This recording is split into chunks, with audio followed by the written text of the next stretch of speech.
आज दिख गया है, मजा आ गया। हम तो भूल ही गए हैं। चलिए सॉरी, पहले मंगलाचरण कर लेते हैं। अखंडम सच्चिदानंदम अवाङ्मनसगोचरम आत्मानमखिलाधारम आश्रये अभीष्ट सिद्धये। सर्वेभ्यो नमो नमः। थोड़ा सा विलंब हो गया है, ये पीडीएफ शेयर नहीं हो रही थी। कल हमने जो समाधि, दो प्रकार की समाधि पढ़ी थी, सविकल्पक और निर्विकल्पक समाधि। तो जो सविकल्पक समाधि होती है उसमें जो ज्ञाता, ज्ञान और ज्ञेय चीजें हैं, इनमें अभेद की यानी कि भेद की प्रतीति होती है, अभेद नहीं होता है। यानी कि जो अधिकारी होता है वो जब सविकल्पक समाधि में होता है। ये रत्ना जी, आप स्पीकर कैसे अनम्यूट करते हो? ये आपकी ही तरफ से होगा अनम्यूट म्यूट। जो वो वाला निशान है ना स्पीकर वाला, उस पे तिरछा कटा हुआ निशान आया होगा, उसको टिक करिए, खुल जाएगा वो।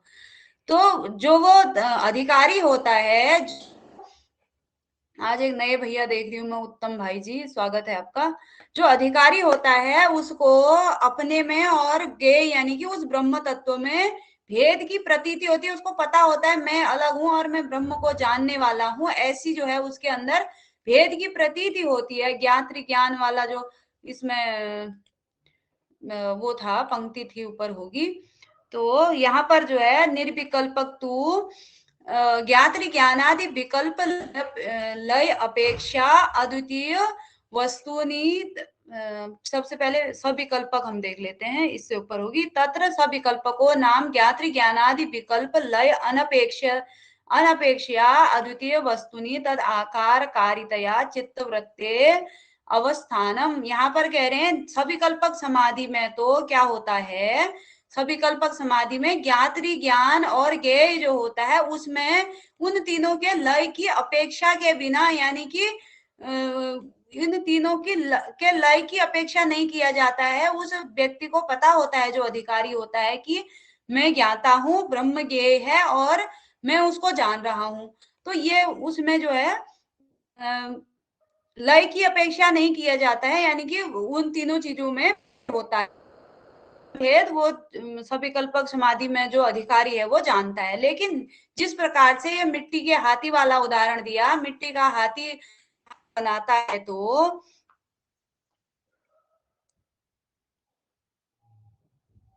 किसका स्क्रीनशॉट? ठीक है, देखते हैं क्या होता है। अच्छा, इनको कह रहे हैं ना आप, रत्ना जी को? ठीक है। तो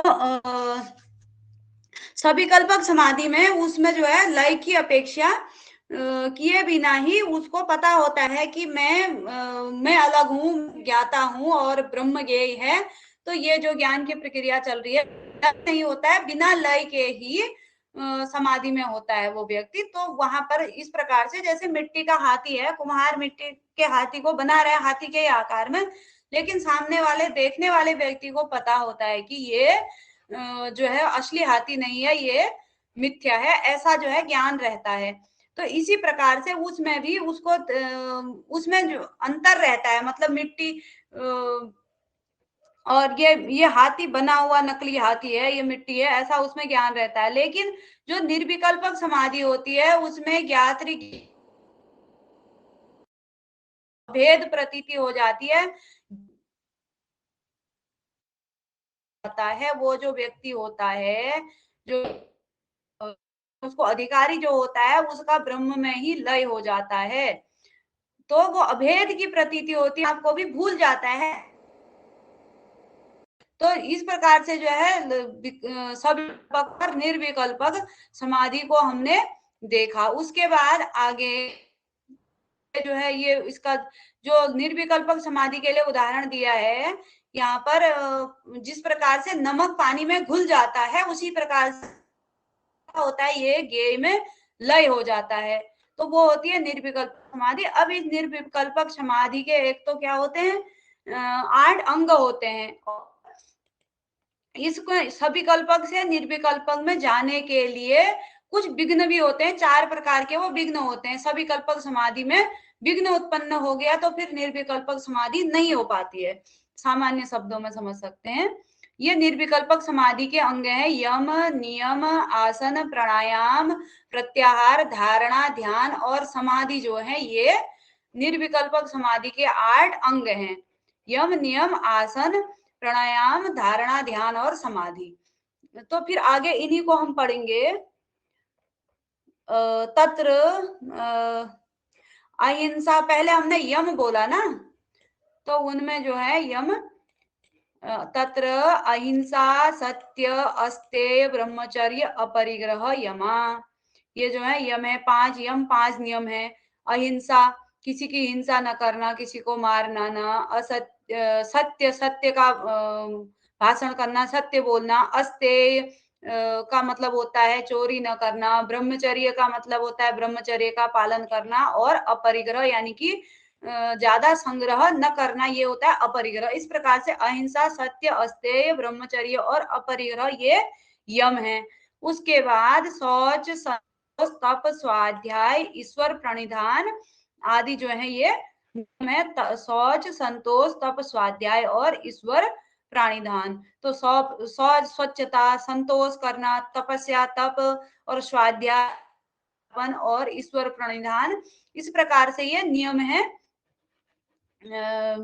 ये जो है जो निर्विकल्पक समांग है यम नियम, उनमें से जो दूसरा है वो नियम इस प्रकार से हैं। शौच, संतोष, तपस, स्वाध्याय, ईश्वर प्रणिधान इत्यादि नियम है। यही बस याद करने होते हैं, इनका कोई लक्षण बताया नहीं गया है यहाँ पर। उसके बाद आगे कर चरणादि संस्थान विशेष लक्षणानि पद्म स्वस्तिकादि पद्म स्वस्तिकादि न्यास कादि आसनानि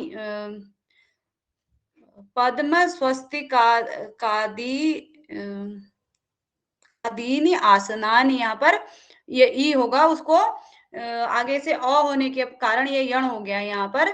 पद्म स्वस्तिकादीनि आसनानि, ठीक है। इस प्रकार से कर चरणादि संस्थान विशेष लक्षणानि, यहाँ पर हाथ और पैरों के का की जो विशेष अवस्थाएं होती हैं पद्म और स्वस्तिक आसन इत्यादि जो आसन होते हैं, स्वास्तिक इत्यादि कई प्रकार के आसन होते हैं, तो वो सब जो है आसन, बहुत सारे लोग जो है इसी आसन को आजकल बहुत सारे क्या सभी लोग जो सुबह को उछल कर होते हैं, आसन होते हैं ये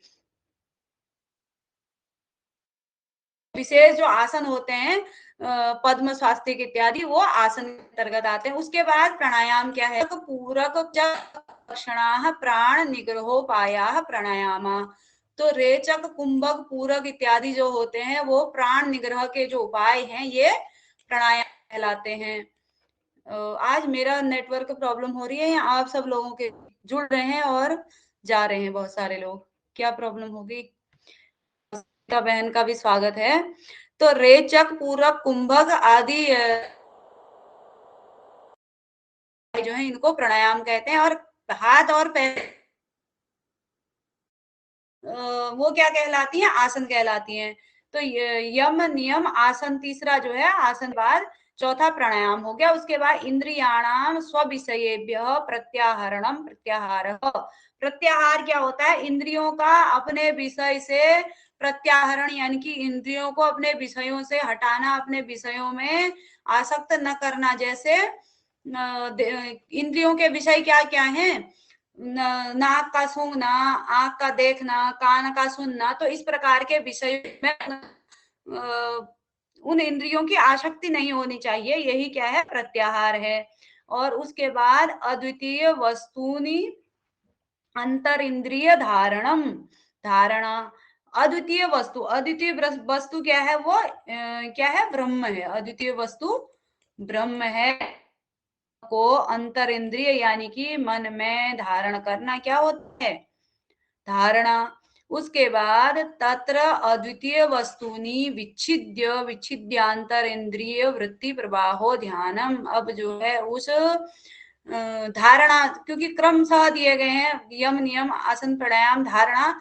उसके बाद धारणा के अंतर्गत उस ब्रह्म, उस अद्वितीय वस्तु को हृदय में या मन में धारण किया जाएगा। तो उस अद्वितीय वस्तु का को धारण करके अंतर इंद्रिय में उसका निरंतर प्रवाह यानी कि अंतर इंद्रिय में उसका मनन इत्यादि, उसको सोचना इत्यादि जो है उसी के विषय में ध्यान लगाना, यानी कि हम कभी ध्यान लगाते हैं तो एक जगह पर हम अपने मन को केंद्रित करते हैं, वही ध्यान होता है। तो यहाँ पर उस अद्वितीय वस्तु में, उस अद्वितीय वस्तु जो मन में धारण की गई है उसको, उसका ध्यान लगाना, उसी में मन को केंद्रित करना, ये होता है ध्यान। तो इस प्रकार से यम नियम आसन प्राणायाम धारणा ध्यान हमने पढ़ लिया। उसके बाद समाधि हम दी थी, आगे फिर बताएंगे आगे। समाधि तू उक्त सविकल्पक एवं, समाधि जो है जो कही गई है सविकल्पक एवं अस्य अंगिनो निर्विकल्पस्य लय विच्छेद कसाय रसास्वाद लक्षणा चत्वारो विघ्ना संभवन्ति। अब कह रहे हैं समाधि कल्पक है और निर्विकल्पक समाधि जो होती है उसमें ये विघ्न आ जाते हैं सविकल्पक समाधि के। सविकल्पक समाधि में इतने विघ्न आ जाएंगे तो फिर निर्विकल्पक समाधि नहीं हो पाती है। फिर आगे बताया है जब निर्विकल्पक समाधि हो जाती है फिर क्या करना चाहिए साधक को। तो इस प्रकार से समाधियां दो प्रकार की होगी, सविकल्पक और निर्विकल्पक। सविकल्पक समाधि वही जो बता दी है, उक्त है समाधि के अंतर्गत। सविकल्पक समाधि जो है पहले ही बता दी है कि वहां पर त्रिपुटी का भेद होता है, वहां पर उसको ज्ञाता और ज्ञेय के मध्य भेद स्पष्ट होता है, वो सविकल्पक समाधि होती है। और निर्विकल्पक समाधि को फिर भी वहां पर बताया गया है। तो यहाँ पर निर्विकल्पक समाधि के जो विघ्न होते हैं उनको बता रहे हैं। लय विक्षेप कसाय रसास्व आदि लक्षण जो है, चार प्रकार के लक्षण है इसके, विघ्न है। चार प्रकार के लक्षणों से युक्त विघ्न जो है उत्पन्न हो विकल्पक समाधि में, तो निर्विकल्पक समाधि नहीं हो पाती है। लय अब तावद अखंड वस्तु अनअवलंबनेन चित्त, यहाँ पर कह रहे हैं उस लय क्या है, जो अखंड वस्तु यानी कि जो ब्रह्म तत्व का अवलंबन करने के लिए समाधि लगाई गई है, तो उसमें अवलंबन न हो करके उसका तो उस सविकल्पक समाधि में व्यक्ति बैठा हुआ है, उस ब्रह्म का रहा है, तो वहां पर क्या हो जाएगा, उस अखंड ब्रह्म को का अवलंबन न करके क्या हो जाएगा, चित्त वृद्धि निद्रा से ग्रस्त हो जाती है। वहां पर उस व्यक्ति को जो है निद्रा रूपी विघ्न उत्पन्न हो जाएगा, समाधि लगाएगा तो नींद आ जाएगी। तो वहां पर ये सविकल्पक समाधि में विघ्न उत्पन्न होकर के वो निर्विकल्पक समाधि की तरफ नहीं जा पाएगा। दूसरा है फिर विक्षेप, अखंड वस्तु अनअवलंबेन चित्त वृत्ति चित्त वृत्ते अन्य अवलंबनम विक्षेप है, वो अखंड ब्रह्म का अवलंबन कर रही है, उसको कर रही है उस ब्रह्म को, लेकिन यहाँ पर चित्त वृत्ति में क्या हो जा रहा है, अन्य वस्तु पर अवलंबन। यानी कि हम पढ़ने के लिए बैठे रहते हैं, यूट्यूब खोला तो उसमें कोई वीडियो दिखने लग गई, हमारा ध्यान पूरा पढ़ना लिखना छोड़ के वहां चला जाता है। तो वही ये हमारी जो पढ़ाई में जो अखंड वस्तु यदि हम अपनी पढ़ाई को माने, तो अन्य का अवलंबन यहाँ पर यूट्यूब इत्यादि में फालतू वीडियो जो है विक्षेप उत्पन्न कर देते हैं हमारी पढ़ाई में भी।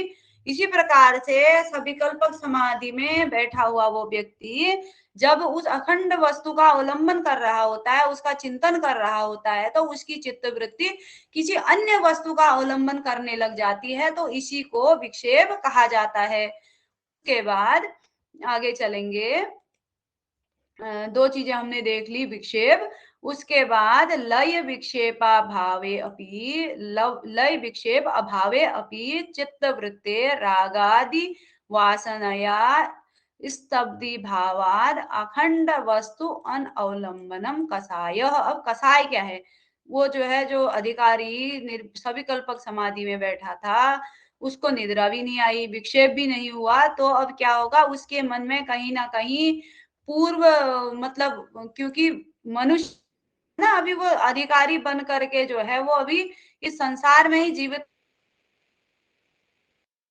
थी। बहुत ही अच्छा एग्जाम्पल है ना, दीदी भी तभी तो लय विक्षेप अभावे अपि, लय और विक्षेप के द्वारा उसकी सविकल्पक समाधि में कोई विघ्न उत्पन्न नहीं हुआ। तो अब क्या होगा, उसके अंदर जो है चित्त वृत्ति में राग आदि वासना, भले ही उसने सारे काम में निषिद्ध कर्म छोड़ दिए हैं, लेकिन है वो अभी भी मनुष्य, तो उसके अंदर कुछ ना कुछ राग आदि वासना जो है हो सकता है चित्त वृत्ति में उपस्थित हो, तो उनके कारण, उन राग आदि वस्तुओं वासनाओं के कारण जो स्तब्ध हो जाएगी उसकी समाधि। स्तब्धि भावाद अखंड वस्तु अनअवलंबनम, उस जो अखंड वस्तु का वो अवलंबन कर रहा था, तो वहां पर उसमें विघ्न उत्पन्न हो जाना, राग इत्यादि के कारण विघ्न उत्पन्न हो जाना क्या कहलाता है, कसाय नामक विघ्न होता है। उसके बाद अगला जो दूसरा अन्य चौथा जो विघ्न है वो रसास्वाद नाम से है। तो निद्रा आ जाना, उस अखंड वस्तु का चिंतन करने के दौरान, समाधि में बैठे होने के दौरान निद्रा के द्वारा विघ्न उत्पन्न हो जाना, या फिर निद्रा के द्वारा चित्तवृत्ति का निद्राग्रस्त हो जाना लय कहलाता है। उसके बाद दूसरा जो है, जिस वस्तु का अवलंबन कर रहा है, जिस अखंड वस्तु का अवलंबन कर रहा है, उस अखंड वस्तु का अवलंबन न करके किसी अन्य वस्तु का अवलंबन कर लेना क्या हो जाएगा, विक्षेप हो जाएगा। उसके बाद राग इत्यादि चित्त वृत्ति में विद्यमान राग इत्यादि वासनाओं के कारण उस अखंड वस्तु का अवलंबन न कर पाना क्या कहलाएगा, कसाय कहलाएगा। उसके बाद रसास्वाद क्या होता है, जैसे वो सविकल्पक समाधि के बाद ही निर्विकल्पक समाधि में जाया जाता है। एक बात तो ये क्लियर हो गई। इसके बाद वो इससे आगे होगा शायद, कसाय रसास्वाद ही गायब हो गया। हाँ ये है, अखंड वस्तु अनअवलंबेन अपि चित्तवृत्तेः विकल्पकानंद रसास्वादनम रसास्वादः समाध्यारंभ समये सविकल्पकानंद रस।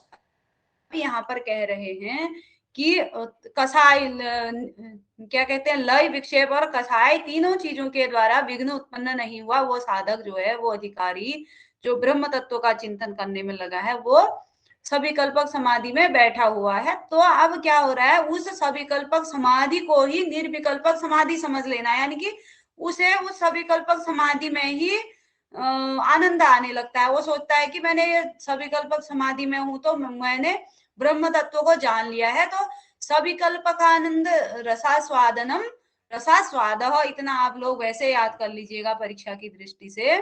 सामान्य शब्दों में बताती हूँ, सविकल्पक समाधि में ही, सविकल्पक समाधि को ही निर्विकल्पक समाधि समझ करके रस का आस्वादन करना, उसी में आनंद प्राप्त कर लेना, ये होता है क्या, रसास्वाद। तो आगे फिर दूसरा वही वह, मतलब यहाँ दूसरा दे रखा है, समाराध्य समाधि आरंभ समय, समाधि के आरंभ के समय ही सविकल्पक में आनंद की प्राप्ति करना ही रसास्वादन कहलाता है। चार प्रकार के सविकल्पक समाधि के क्या हो गए, ये सविकल्पक समाधि के विघ्न हो गए। सविकल्पक समाधि में निर्विकल्पक समाधि के विघ्न हो गए। जब सविकल्पक समाधि में व्यक्ति बैठा रहता है, सारे विघ्न उत्पन्न नहीं होंगे, तब वो निर्विकल्पक समाधि की तरफ जाएगा। कलर चेंज हो गया इसका, पता नहीं, कुछ और ही कलर, चलिए कोई दिक्कत नहीं है। तो इस प्रकार से जो है ये निर्विकल्पक, सविकल्पक से निर्विकल्पक की तरफ जाएगा आदमी, यदि उसके ये चार प्रकार के इस प्रकार उत्पन्न न होंगे, तो वो फिर निर्विकल्पक समाधि की तरफ। उसके बाद ये हट जाओ भाई, यहाँ से हटोगे तुम यहाँ से, बीच में कुछ भी आ गया तो। उसके बाद अनेन विघ्न चतुष्टेन विरहितम चित्तम निर्वात दीप वद अचलम अखंड चैतन्य सद अखंड चैतन्य मात्र यदा तदा निर्विकल्पक समाधि उच्यते। अब कह रहे हैं इन चतुष्टयों से विरहित, यानी कि जिसकी समाधि में ये 4 प्रकार के जो विघ्न उत्पन्न नहीं हुए, कैसा होगा? निर्वात दीपक वद अचल सद अखंड मात्रम अवतिष्ठते यदा तदा निर्विकल्पकः समाधि उच्यते। जब ये 4 प्रकार के विघ्नों से विरहित और वो जो निर्विकल्पक समाधि वाला साधक है वो कैसे स्थित होता है?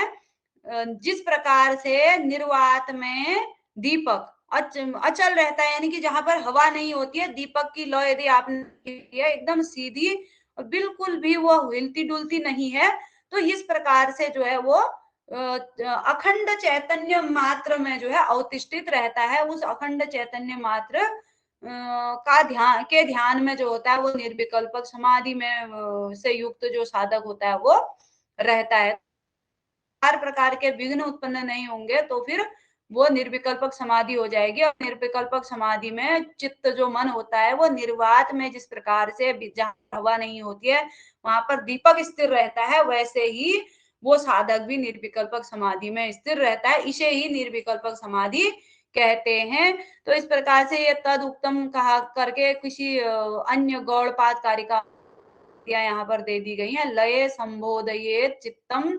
अब बता रहे हैं कि निर्विकल्पक समाधि जब हो जाती है तो क्या करना चाहिए? लय संबोधयेत चित्तम। जब लय होने लगता है, समाधि में जा रहा है व्यक्ति, समाधि में लगा हुआ है, तो जब लय होने लगता है, जो हमने लय बताया, चित्त वृत्ति जो है निद्रा युक्त होने लगती है, तो संबोधयेत चित्तम, मन को संबोधित करना चाहिए, यानी कि उसको बोलना चाहिए कि जैसे हम भी कभी पढ़ते हैं तो निद्रा आने लगती है कि भाई तेरा जो लक्ष्य है कुछ और है, रुक जा थोड़ी देर पढ़ ले।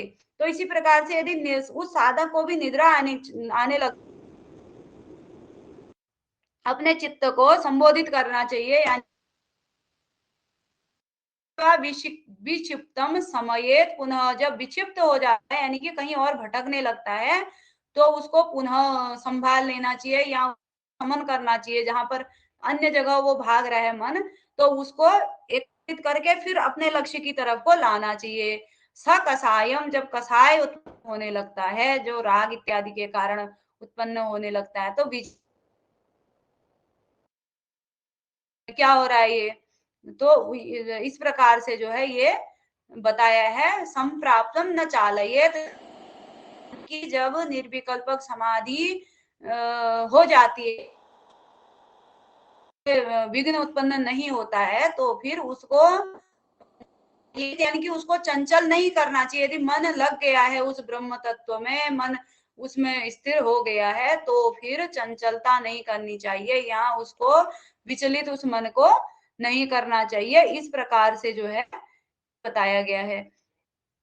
फिर आगे फिर आगे ये तो पता नहीं कहीं और अन्य जगह की पंक्ति है ये वाली। फिर नीचे गौड़पाद कारिका की पंक्ति दी है, न आस्वादयेत रसम तत्र प्रज्ञा, जो यहाँ पर दिया गया है गौड़पाद कारिका में, न आस्वादन नहीं करना चाहिए, वही जो सविकल्पक समाधि वाला। प्रज्ञा भवेत, यानी कि प्रज्ञा से युक्त होना चाहिए, उस ज्ञान से युक्त कि बिना किसी निसंग किसे कहते हैं, बिना किसी आसक्ति के प्रज्ञा से युक्त होना चाहिए, ऐसा यहाँ पर कहा गया है। फिर उसके बाद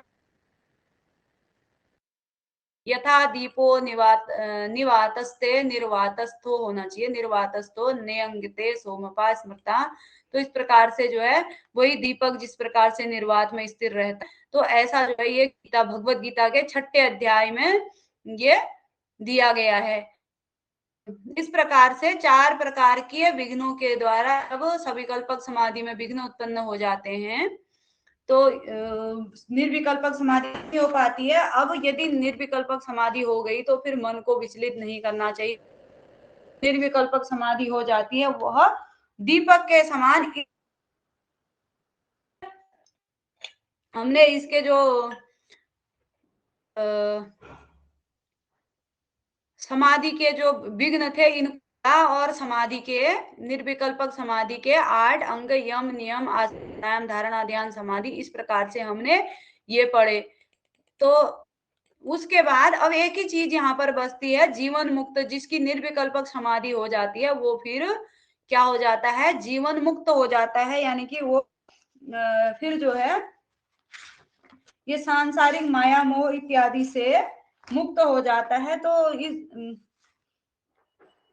अथ जीवन मुक्तम होना चाहिए था, पीडीएफ ऊपर नीचे तो नहीं हो गई। हाँ, है अथ जीवन मुक्त लक्षणम उच्यते। अब जो है जीवन मुक्त के लक्षण को हम कहेंगे, क्योंकि जिस साधक की सविकल्पक से निर्विकल्पक समाधि तक वो पहुंच गया, दीपक के समान मन जो है स्थिर हो गया उस अखंड वस्तु में, तो फिर वो के बंधन है उनसे मुक्त हो जाएगा। तो अध जीवन मुक्तम मुक्त लक्षणम उच्यते। अब जो है जीवन मुक्त के लक्षणों को कहेंगे। जीवन मुक्तो नाम स्वरूपा स्वस्वरूपाखंड ब्रह्म ज्ञानेन तद अज्ञान बाधन द्वारा स्वरूपा स्वस्वरूपाखंड ब्रह्मणि साक्षात्कृते अज्ञान तत्कार्य संचित कर्म संशय विपर्यादीनाम अपि बाधितत्वात् अखिल बंधन रहितो ब्रह्मनिष्ठः। जो वो साधक होता है, जब उसकी, इसके बाद था क्या, इससे पहले एक पेज और, चलिए वो मैंने बता दिया है। जो ये साधक होता है, अब जीवन मुक्त जब हो जाता है, जब इसके निर्विकल्पक समाधि है, तो स्वरूपाखंड ब्रह्म ज्ञानेन अपने, यानी कि ब्रह्म के स्वरूप के समान जो उसका अद्वैत, उस ब्रह्म तत्व का जो स्वरूप है, वो उसका वो समझ जाता है कि मैं ही ब्रह्म हूँ, और आत्मा ब्रह्म जो है, ब्रह्म के साथ उसका साक्षात्कार हो, समझने लगता, स्वरूप को जान लेता है, अपना ब्रह्म रूपी जानने के बाद तद अज्ञान बाधन द्वारा, और उसका जो अज्ञान होता है उसका बाध हो जाता है, स्वस्वरूप अखंड अपने स्वरूप को समझ कर है। उसके बाद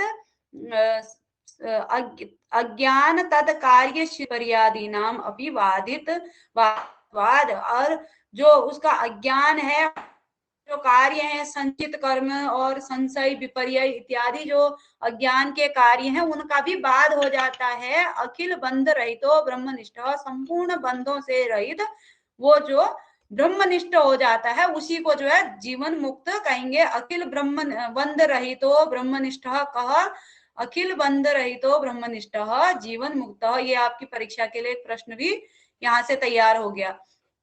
अखिल बंध रहितो ब्रह्मनिष्ठ जीवन मुक्त। और उसके बाद एक सुसुप्तवत जागृति, ये थोड़ा इंपॉर्टेंट है, बाकी इसमें सारा जो है साक्षात्कार का ही विषय है। विद्यते हृदय ग्रंथि छिद्यन्ते सर्व संशया तस्मिन दृष्टे परावारे, उस परावार पुरुष का जो साक्षात्कार होने के बाद उसके हृदय की ग्रंथि जो है खुल जाती है, हृदय की गांठ, उसका अज्ञान दूर हो जाता है, और चिंते सर्व संशय, सभी संशयों का नाश हो जाता है, और छियंते चास्य कर्माणि, उसके जो कर्म है, यानी कि अच्छे बुरे जो कर्म है वो भी नष्ट हो जाते हैं। इस प्रकार से जो है श्रुतियों में दिया गया मुंडकोपनिषद की परावार पुरुष का, यानी कि जो ब्रह्म तत्व है उसका साक्षात्कार होने पर उसका जो है हृदय की ग्रंथि खुल जाती है, और उसके सभी संशय समाप्त हो जाते हैं, और उसके सारे कर्म अच्छे बुरे जो भी थे वो सब समाप्त हो जाते हैं। ऐसा इसमें कहा गया मुंडकोपनिषद में। और उसके बाद अयम तु व्युत्थान समये मांस शोणित मूत्र पूरी भोजनेन शरीरेण अंध्य मान्य पटुत्वादि भाजनेन इंद्रिय ग्रामेण असना पिपासा शोक मोह मोहादि भाजनेन अंतःकरणेन च पूर्व वासनया क्रियमाणानि कर्माणि भुज्यमानानि ज्ञान अविरुद्ध आरानि च पश्यन् अपि बाधितत्वात् परमार्थ न पश्यते, यथेन्द्र ज्ञानवांस्तति तद इंद्रजालम पश्यन अपि परमार्थम इदम इति न पश्यति। अब यहाँ पर जो इस पंक्ति का संपूर्ण जो गद्य दे रखा है, इसका क्या अभिप्राय है? इसका अभिप्राय ये है कि वो जो, क्योंकि वो जो अधिकारी था वो जीवित अवस्था में ही प्राप्त करने गया, उसके बाद गुरु ने उसको अध्यारोप अपवाद न्याय दिया, उसके बाद उसको उसका जो है अहम ब्रह्मास्मि की अनुभूति हो गई, अयम आत्मा ब्रह्म वो जान गया, गुरुजी ने तत्वमसि उसको उपदेश वाक्य दिया था। ये सब प्रक्रिया होने के बाद अब उसकी वो सविकल्पक समाधि के अनंतर निर्विकल्पक समाधि में स्थिर होकर के उसने जो है ब्रह्म तत्व का से बिल्कुल ही साक्षात्कार लिया। लेकिन जीवित पुरुष, उसको भूख भी लगेगी, प्यास भी लगेगी, मांस शोणित मूत्र पुरीस आदि भाजन, यानी कि वो जो शरीर है उसका हमारी ही तरह, अज्ञानी व्यक्ति की ही तरह उसका मांस रक्त ये भोजन यानी कि अशन पिपासा इत्यादि भी होता है, शोक मोह इत्यादि भी उसको अनुभव वो करेगा। लेकिन क्या होगा, वो पश्यन अपि बाधित्वात् परमार्थो न पश्यते, वो जो व्यक्ति होगा वो सारे विषय उस अज्ञानी व्यक्ति के समान ही विषयों का भोग तो करेगा, लेकिन उनमें आसक्ति उसकी नहीं रहेगी। अभी मैंने सरल शब्दों में लिखा है अपनी भाषा में। तो यही इस गद्य का अभिप्राय है। और जिस प्रकार से इंद्र मिथ्या समझता है, जबकि पारमार्थ इसी प्रकार वो व्यक्ति संपूर्ण जगत को देखे, उसको ब्रह्म से उसका साक्षात्कार हो जाएगा, तो संपूर्ण ब्रह्म को नहीं, संपूर्ण जगत को तो वो देखेगा, लेकिन उसके मन में ये जगत में उसकी ये विषयों में उसकी आसक्ति नहीं होगी। वो समझेगा कि ये सब मिथ्या है, वो भोग उनमें आसक्ति नहीं होगी, संसार को देखेगा और उसमें वो समझ, वो ये सोचेगा ये सब मिथ्या है। तो इस प्रकार से उस ब्रह्मनिष्ठ उस व्यक्ति का लक्षण हो जाएगा। उसके बाद सचक्षु अचक्षु इव सकर्णो अकर्ण इव इत्यादि श्रुते, ये श्रुतियों में दिया गया है। यानी हाँ हेलो दीदी, बोलिए आरती। यहाँ से हाँ हाँ यहाँ से आज आपने क्वेश्चन दिया था, अद्वैत वेदांत जगत का कैसा कारण है? तो मिथ्या है, यहीं से था ये अद्वैत, क्वेश्चन या अलग से? वो प्रश्न मैं देख लूंगी वैसे कहाँ से था। अद्वैत वेदांत जगत का क्या है मिथ्या?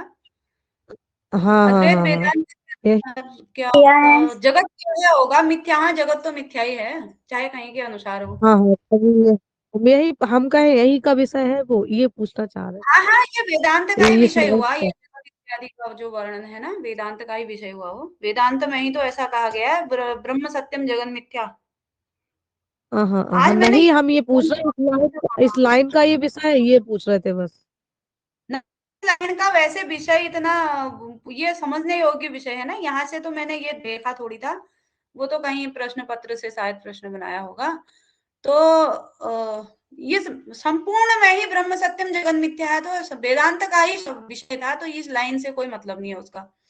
लेकिन ये भी यहाँ पर भी अपने शब्दों में समझा रही हूँ ना कि मांस शोणित इत्यादि, मतलब कुछ पूछेगा वो जो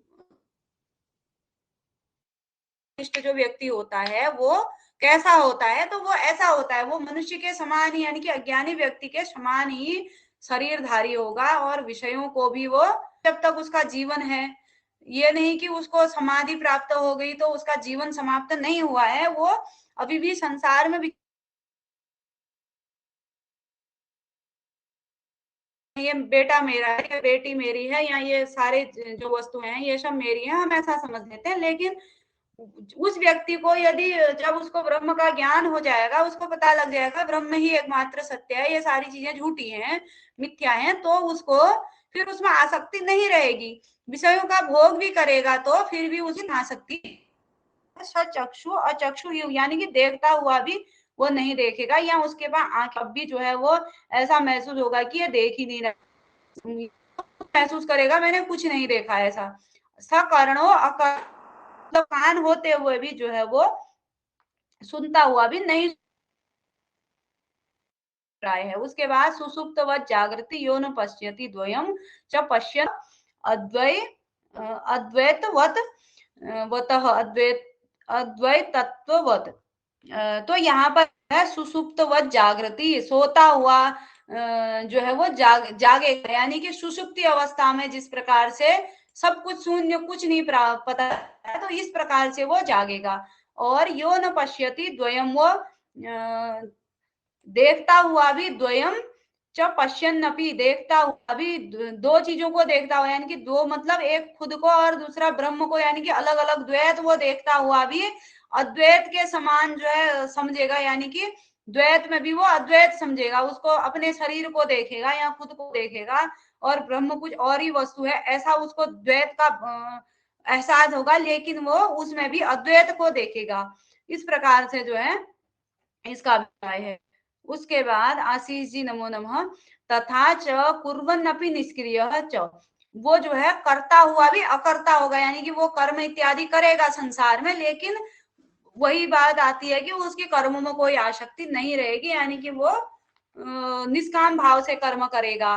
स आत्मविन्या अन्य इति निश्चय, इस प्रकार से जो है उपदेश शास्त्री में कहा गया जो आत्म तत्व को जानने वाला है ऐसा होता है। यहाँ पर ऐसा निश्चय किया गया, ऐसा बताया गया है कि वो कार्य करता हुआ भी निष्क्रिय रहेगा जो आत्म तत्व को जानता है, ऐसा ये उपदेश शास्त्री में पंक्ति प्राप्त होती है। अथ ज्ञानात् पूर्व विद्यमानानाम विहारादीनाम अनुवृत्ति एव शुभ वासनामेव अनुवृत्ति भवति शुभ अशुभयोः।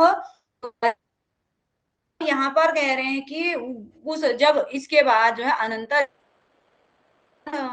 उसको प्राप्त हो जाएगा तो नाम एव आहार विहार आदि नाम अनुवृत्ति शुभ अशुभा नाम अवति शुभ अशुभयोः हैं। उसको ये ज्ञान प्राप्त होने के बाद आहार इत्यादि आहार विहार भी करेगा, लेकिन अच्छा बुरा या फिर है उसको उससे भी कोई मतलब नहीं, आहार विहार से भी उसकी कोई आसक्ति नहीं रहेगी, होती है उसमें भी उसकी कोई अनुवृत्ति नहीं रहेगी, और शुभ अशुभ चाहे अच्छा हो चाहे बुरे में उदासीन भाव से रहेगा। गया बुद्धा द्वैत सत्वस्य यथेष्ट चारणम यदि सुनाम तत्व, ये जो है नैष्कर्म्य सिद्धि में ऐसा है, सुनाम तत्व दृशा चैव को भेद अशुभि भक्षणे, ये जो है ये उठाया है कि मतलब कारणवश ये उतना मुझे भी समझ में नहीं आया, लेकिन साक्षात्कार का ही विषय है। वहां जो है उस जब वो इस प्रकार का व्यवहार करेगा, यानी कि कह रहे हैं यदि वो शुभ अशुभ का यदि वो करने लग जाता है, फिर भेद करने लग जाता है, यदि वो शुभ अशुभ में फिर से जो है आसक्ति उसकी हो गई, तो फिर कुत्ते और तत्वदर्शी में किस प्रकार से भेद रह जाएगा, ऐसा उसमें कहा गया है ये नैष्कर्म्य सिद्धि इत्यादि में। तो किसी प्रसंग में ऐसा एक साक्षात्कार का प्रश्न हो, उतना समझने का परीक्षा की दृष्टि से उतना उतना महत्व नहीं है। तो वही इसका अर्थ वही है, तत्वदर्शी और जो सुना मतलब होता है कुत्ता, तो उनमें क्या भेद हो जाएगा यदि वो फिर से जो है वैसा ही आचरण करने लगे, तो शुभ अशुभ में आसक्ति रखने लगे और आहार विहार में आसक्ति रखने लगे या कर्मों में आसक्ति रखने लगे, तो फिर क्या उस रह जाएगा, इस प्रकार का ये यहाँ पर प्राप्त होता है। उसके बाद ब्रह्म वित्तम मुक्त्वा स आत्मज्ञो न च इतर ब्रह्म वित्तम तथा मुक्तवा स आत्मज्ञो न च इतर, ऐसा जो है ये कहा गया है उपदेश शास्त्री में। ये भी उस पंक्ति है उपदेश शास्त्री की। तदानीम अज्ञान तदानीम अमानित्वादीनि ज्ञान साधना ज्ञान साधनान्य द्वेष्टिवाद वादयः सद्गुणश्चालंकार वद अनुवर्तन्ते। अब यहाँ पर जो है फिर से ये पंक्ति आ रही है कि तदानीम अमानित्वादीनि ज्ञान साधनान्य द्वेष्टित्वादयः गुणाः च अलंकार वद अनुवर्तनते, यानी कि जो उस आत्म तत्व को जानने वाला जो साधक है के जो सद्गुण होते हैं वो अलंकार के समान अनुवर्तित होते हैं, यानी कि एक के बाद एक जो है उनमें सद्गुण, यानी कि जो मौन, क्षमा इत्यादि जो अच्छे गुण पुरुषों के बताए गए हैं वो जो हैं एक के बाद एक अलंकार के समान अनुवर्तित होते रहते हैं, ऐसा जो इसमें कहा। ऐसे करके नीचे नैष्कर्म्य सिद्धि की फिर से पंक्ति दी है, उत्पन्न आत्मबोधस्य ही द्वेष्ट्वादयो गुणा अत्यंतो भवन्त्यस्य तु, तो इसका रूप से जो है उत्पन्न आत्मबोधस्य, जिसको आत्मबोध उस ही अद्वेष्टत्वादयो गुणा, यानी कि अद्वेष्टा इत्यादि किसी से द्वेष न करने जैसे गुण जो हैं अत्यंतो भवन्त्यस्य तु, कि उसके जो है साधन के रूप में उस साधक के जो है वो एक तरह से उसकी अच्छाई के साधन है ये अद्वेष्ट इत्यादि, किसी से द्वेष न करना। जो होते हैं ना पुरुष के गुण, क्या कहते हैं, मौन, क्षमा और जो है सत्य, अहिंसा, अस्तेय इत्यादि जो गुण होते हैं वो जो उसके उसके साधकत्व के साधन के रूप ही होते हैं, ऐसा जो है नैष्कर्म्य सिद्धि में कहा गया है। किम बहुना अयम देह मात्रार्थम देह मात्रार्थम मिच्छा अनिच्छा, जो है अब जो है अधिक क्या बोले उसको जो है देह मात्र, यानी कि इस देह यात्रायाम देह यात यहाँ पर क्या है, बहुना अयम देह देह यात्राम अत्र अर्थमिच्छा अर्थमिच्छा अनिच्छा, यानी कि उसको जो है उसकी जो देह यात्रा होती है, जब तक वो उसको ब्रह्म तत्व की सिद्धि होने के बाद, जब तक उसकी देह की यात्रा, यानी कि उसका जब तक जीवन रहेगा, उसकी जो है इच्छा अनिच्छा सब एक जैसी होती है, यानी कि इच्छा अनिच्छा बताया है यहाँ पर उसको। किसी जो उसकी इच्छा और अनिच्छा है, यानी कि सभी चीजों में उसका समान ही होता है। समत्वम योग उच्यते कहा गया है ना गीता में, तो सारी चीजें जो है उसका सुख दुख इच्छा अनिच्छा सारी चीजें एक जैसी हैं, उसे किसी चीज से कोई फर्क पड़ने वाला नहीं है। तो इस प्रकार से उसका उस ब्रह्मनिष्ठ का लक्षण बताते हुए समाप्ति की ओर है। पर परीक्षा प्रापितानि सुख दुख लक्षणान्य आरब्ध फलान्य अनुभव अंतःकरणादि करणाभासनादीनाम अवभासकः संस्तद्वसाने प्रत्यग आनंद ब्रह्मणि प्राणे लीने सत्य ज्ञान तत्कार्य संस्काराणाम अपि विनाशात् परम कैवल्यम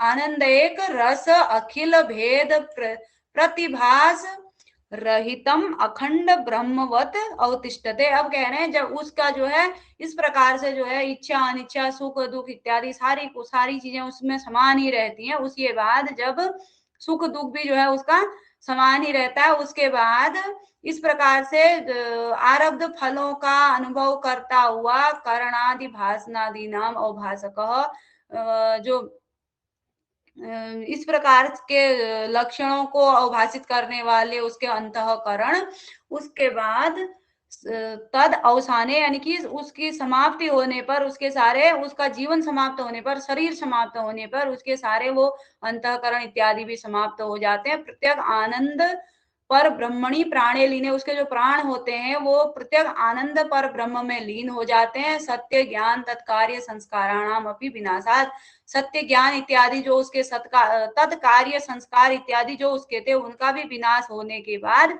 परम कैवल्य आनंदैक रस अखिल भेद प्रतिभास रहितम